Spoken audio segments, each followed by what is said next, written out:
Hey, thanks for being a part of the conversation. Let's do some pod crashing. Episode number 255 is with Jemma from the podcast, The Psychology of Your 20s. Good morning, good morning. How are you doing today? I'm doing so well. Aaron. How are you? I'm doing fantastic. I got to tell you, I've been talking about you ever since I first found out about you. And the reason being is because you've got a podcast here that is not just geared for present day 20-year-olds, but it's also for even people like myself who reflect back when we were 20 and we see a self that we could have changed, but we elected to keep walking instead. Oh my goodness. That's honestly one of the best ways of putting it that I've heard. That's such a compliment. Thank you so much. What made you go in this direction? Because, I mean, it is such a pivotal time in so many people's lives.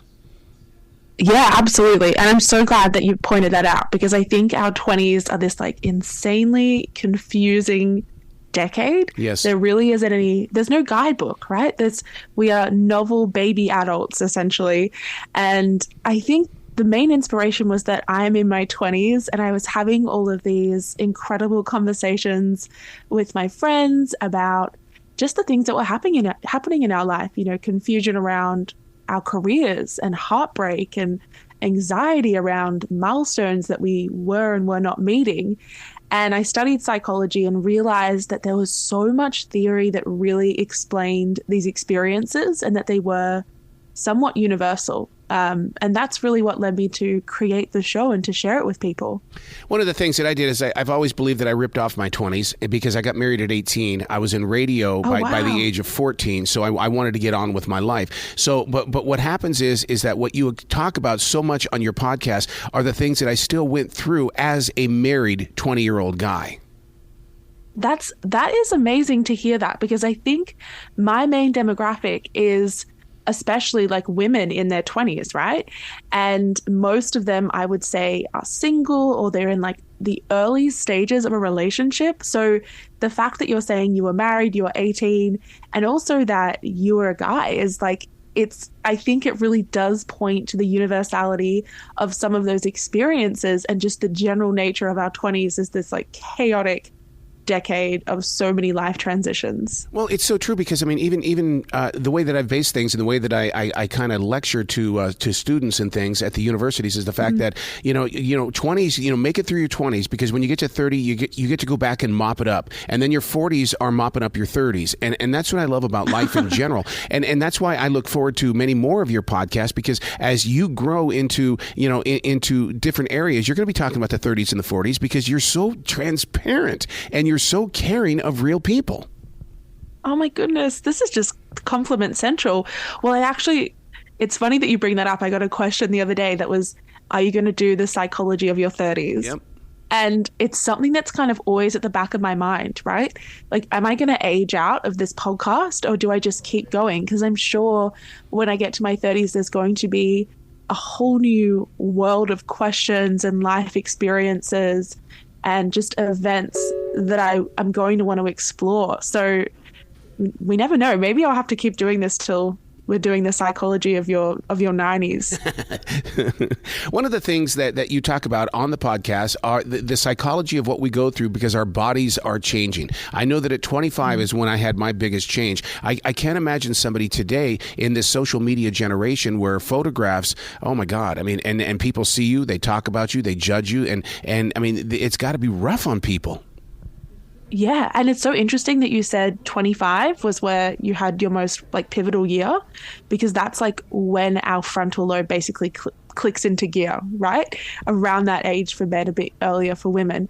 But it's absolutely, I think, overwhelming to be not just a 20-year-old, but even a teenager, even a 30-year-old in this whole new digital scape, this whole new internet validation, dopamine driven landscape, where not only is everything you do up for judgment, but everything you do is up for approval and up for validation from people online. And it is, I would say, something that I think the older generation hasn't had to deal with in such an acute manner. And it's definitely changed our psychology and our way of social connection and our emotional and mental lives. I think it's going to be something we really examine for a lot of generations to come. You talk about those generations, those older generations, not, I mean, we learned how to deal with it, but we didn't have to deal with the social media side of it as they are today. How about this? Because, I mean, you clearly define that your 20s, that's 10 years. Well, if you just turned 20 this year, you've got 10 years of AIs headed in your direction. Oh, yeah. Oh, my gosh. Exactly. That's actually a really big thing I get a lot of questions about. There's this insane career uncertainty that I think people are really coming to face, right? Mm-hmm. Like, is my dream job going to be replaced by a computer? Is my life going to become lacking in purpose, lacking in fulfillment because of this technology that we've actually created to help ourselves? And I really need to do a whole episode on this, right? Because it's causing this whole new wave of confusion and uncertainty and just general insecurity. It's like, and then also, you've got to think about like a recession. A lot of us in our 20s lived through the global financial crisis, but we were kids. Like, we saw our parents worrying about it. But this is like, now it's coming at us as we're entering into this like super transformative decade. It feels like there's so many things kind of aimed at us in some ways. It's you talk about self-sabotage on an episode, and the thing is that you see it as self-sabotage. I call it career suicide, that people are willing to sacrifice their careers in order to not feel numb, basically. Yeah. And I think it is this thing of like self-sabotage and self-destructive tendencies really are rooted in a couple of things. I think this sense that you don't deserve happiness, right, but also self-punishment and guilt. And then that other dimension that you mentioned, which is just sheer boredom and the need for novelty and the need for something different. And I see it all the time around me, not just in terms of people's careers, but in terms of their relationships, people who are in these long-term stable partnerships, but the world and their surroundings become too boring, become too familiar, and we have this urge to just destroy everything. And I think it's really about fighting that urge, right? And understanding what is driving that psychologically. But so many people, especially my generation and those just a little bit beyond it, were always trained on that 5 to 10 year plan. And man, I have argued my entire radio career. I do not want to talk to you about my 5-year plan because I don't know what's going to happen. And then here you are. You're talking about it. Don't do it. Yeah. Oh my goodness. I'm so glad that you believe that as well. I did an episode recently on the myth of the 5-year plan. And it's part of this series that I've been doing. I did another one on the myth of the 9 to 5, the myth of the dream job. All of these things are these social constructions, right? That were created in a very different time, a much more traditional, conventional time. Before we saw the internet, before we saw some of these major environmental and economic contextual factors starting to rise, and it's no longer suitable for the life that a lot of millennials or even older generations want to live. And I get asked, like, what's your 5-year plan? What's your 10-year plan? All of the time. And my answer changes every single time, because why would you want to box yourself in, especially not just at any age, but at such a young age? Like, you are not, the decisions and the things that you wanted at 18, at 25, at 30 are not going to be what you want in the future. They're not going to be what you want at 35, at 40, at any point in the future. I think it's such a ludicrous idea that we need to have everything planned out. But you know what's really hard about this, Jemma, is the fact that when bosses do that, they say, I need to know your 5-year plan, and then I say, we're not going there, and then they go, oh, you're just set in your ways. And I mean, corporate bullying is very very real, but they want to know that plan, and it's like, why do you want to? Bruce Lee would never sell his information about being a martial artist. Why should I give you all of my information? And it's this weird thing, right? It seems that our corporate lives and our jobs have become a lot more intertwined with our personal lives as well. Yeah. It really does baffle me. It's like, why does my entire identity need to be owned by the company that I work for? Why do they need to know what my future, what I want it to look like? And also, I think it's just not so much a red herring, but such a pointless question to ask someone that, because they don't even know. So what not only do you put them in this weird point of feeling like they owe you an explanation for their decisions, but it's also not going to be, I would say, an accurate assessment. So I think you make a really good point there of why would you sell that information? Are you going to do a show on these 20-year-olds that have to go back to work? I mean, come on now. For the past 3 years, even if they were 18 years old when the lockdown happened, they're 21 right now and they have to go back to work inside someone's office. Yeah. Are you talking more about the switch from like remote working to like in person? Oh yeah. Working? Because it's first of all, I do both of them, but I'm still more comfortable. I don't want to go anywhere. I want to stay home, and I'm sure I'm not the only one, and I'm far from 20. Oh, absolutely. It's so interesting. I was talking to one of my friends about it the other day, whose office just put in this policy around them having to come in every single day. And the most insane thing was that if he decides to work from home, he needs like a permission slip from his manager. Yeah. And I was saying to him, I was like, "What? Are you 4 years old? Like, are you a child?" Like, that's so ludicrous. And I think it's this thing that especially the younger generation is pushing back against, this conventional notion of work. And a lot of us got our first jobs, kickstarted our career in a time where remote work was the only option. So I really don't see how businesses can really continue on or attract young or even more seasoned employees by insisting that they come back into an office culture. Well, and it's more than that. It's not just the remote working. It's how many hours I am willing to work. I'm willing to give you 30 hours. I don't care what you do with the other 10, but you're not going to get 40 hours out of me. And once again, I'm not a 20-year-old, but if I were, that's the way that I would set up my day. We're going to work on my time, not your time. Yeah. And I honestly think this is such a conversation. You've really pinpointed such like a rhetoric and a narrative that's really coming into play here, which is boundaries around your work-life balance and understanding that you actually get to have a say and make decisions around how much your work infiltrates your personal life. Mm-hmm. I was working a 9 to 5 before I started doing this podcast full time. And we all know a 9 to 5 is not a 9 to 5. It's an 8 till 6, an 8 till 7, an 8 till 8. Like, it's never a 9 to 5. And I think that was something I became so disillusioned with. And it's why I really focus a lot on the psychology behind our careers and our career anxiety and this break away from convention a lot on my show. Oh my God, that's like my days of morning show radio where I would have to be, the demand was I had to be up at 3:45, but I wouldn't get to come home until 9:30, 10 o'clock at night.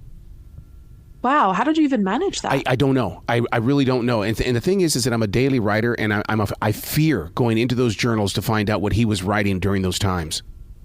Oh, I love when people journal daily. I also do that, Arrow. That's so cool. You have a whole timeline of your life, basically. 30 years of it, and it's one of the it's daily, and it's one of those things where it's like you go back and you can learn from it because if they say history repeats itself, so does your life. Go back there and figure out how you corrected the situation. Oh, absolutely. I totally agree with that. It's also this amazing, I don't know if you found this amazing point of reflection to look back at points where you were so lost, when everything seemed to be going wrong, and having that realization of like, I got through that and I pushed through. I just think that is one of the most valuable things about keeping a journal or writing down what's happening in your life on a daily, is being able to have that point of reflection to see how far you've come, but also to learn, like you said, from those memories and those mistakes. How do we get a 20-year-old to do that? Because I started writing when I was 32. And so, I was lost and I needed to find my way. But I wish I would have had that way in my 20s when I was using a razor blade on my arm, when I was doing stupid stunts and taking chances that I wasn't supposed to be. I know what 20-year-olds are thinking because I was once there. I think it's really hard, right? We've really become detached from some of those more pure ways of communicating, right? Or pure ways of expressing our thoughts. I just think for me, journaling is like this entirely private, really beautiful, nostalgic way of way of putting down my thoughts. And I know that probably is like, it sounds really weird, but when we think about like all the great writers and we think about some of our favorite poets and screenwriters and people in history, they all kept these journals that informed their work. And I think romanticizing the practice is a really beautiful way to become consistent in it. Oh my God, you talk about that romantic side of it, because I'm a dipper. I don't put anything in my inkwell. All I do is I reach over there with the nib of my writing instrument, I dip it, I come back to the page. I go back, I dip it, I come back to the page. It's because I'm so in love with that old-fashioned style of nib writing. Oh my gosh, I really want to buy one of those. You've got to send me a link. I need to get on that wave of journaling. I think it would be so beautiful. And your hands are covered with ink, but the thing about it is you giggle like a child, because you look at your hands, you go, I wrote today. Oh yeah, I wrote. I have the proof.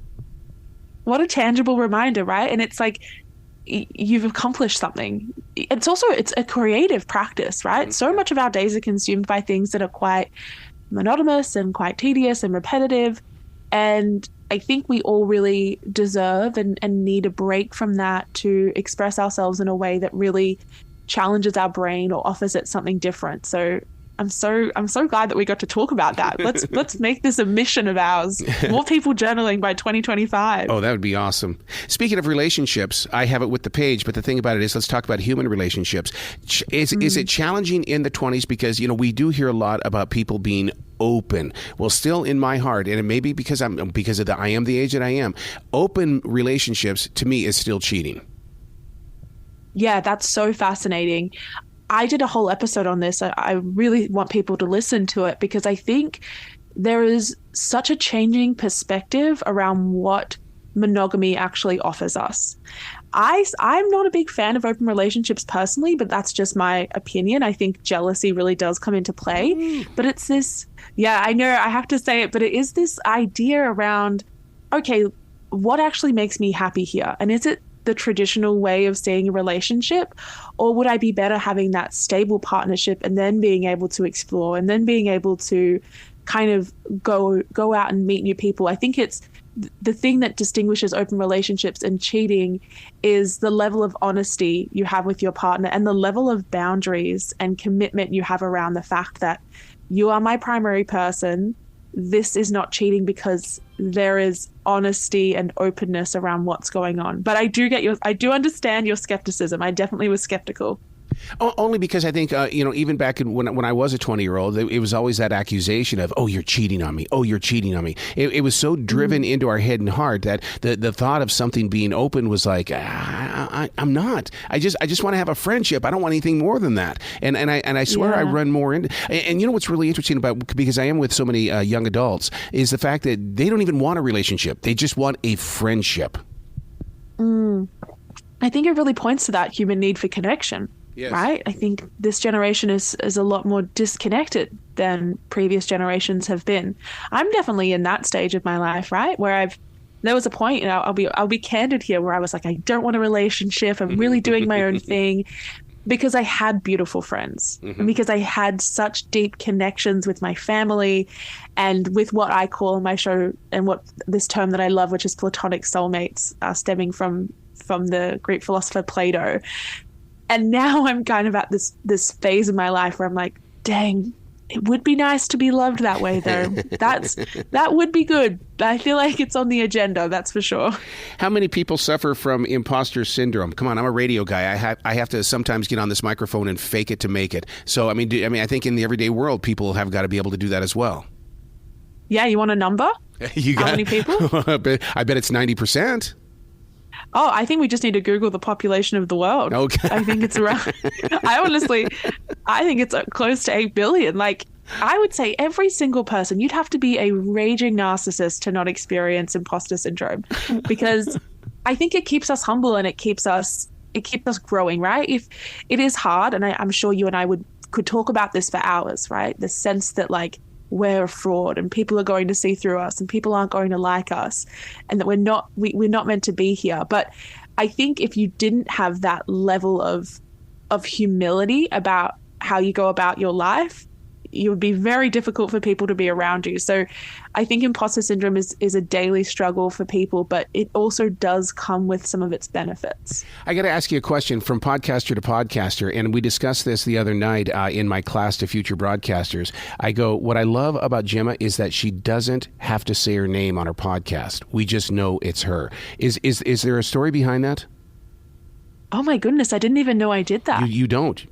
Most people, when they get on their podcast, they say their name right in the very beginning. And it's like, whoa. And in class, we were going through every one of your podcasts, and it's like, she still hasn't said her name.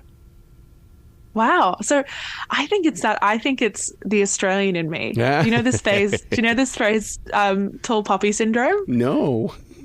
Yeah, it's this idea that like if you stick your neck out too much, you're going to be, if you're the flower that grows the tallest, you're going to be the first one cut. And I think that it's also not about me, right? Like obviously it's my stories, it's my life that I share, but it's really about the universality, and it's about the common core experiences. I want it to be a place for everyone. And I also do think that I'm very consistent with when I talk about it. I think I only do bonus episodes or different episodes every now and again. But if you come to my show, the thing I want to talk to you about is how to get through your 20s and how to use psychology to apply it. You might hear about my life every now and again, but it's not the main focus. So I think my name doesn't really need to be part of it. Wow, what a beautiful heart you've got. And I can't thank you enough for what you're doing with this podcast, because it is speaking to every generation. Oh my gosh, thank you so much. I'm so glad we got to talk and we got to meet. Well, please come back to the show anytime in the future. The door is always going to be open for you. Arrow, I'm definitely going to do it. This was such a great chat. We had such good radio chemistry here. Right. You be brilliant today, okay? Thank you so much.